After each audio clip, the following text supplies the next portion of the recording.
was a new Christian. I was still editor at a newspaper in Chicago.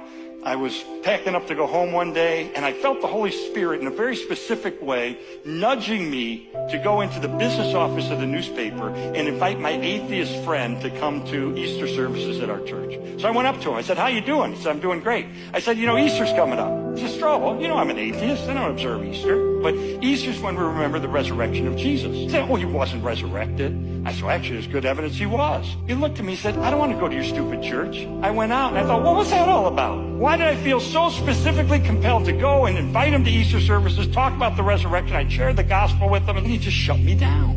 And I'm telling you, this bothered me for years, because to this day, he's an atheist. 4 years later, by then I'm a pastor, and a guy came up to me at church one day, and he said, "Could I shake your hand and thank you for the spiritual influence you've had on my life?" I said, "It's real nice, but who are you?" So let me tell you my story. He said, "One day, not long before Easter, I was in the business office of the newspaper. I was on my hands and knees working on the tile on the floor behind a big desk, and you walked in. I didn't even think you knew I was there. You started talking to this guy about God, and you started talking about the evidence for the resurrection, and you started inviting him to church, and this guy was shutting you down. But I'm on my hands and knees listening to all this stuff, and my heart's beating fast, and I'm thinking, I need God." As soon as you left, I called my wife. I said, "We're going to church this Easter." She said, "What?" I said, "Yeah."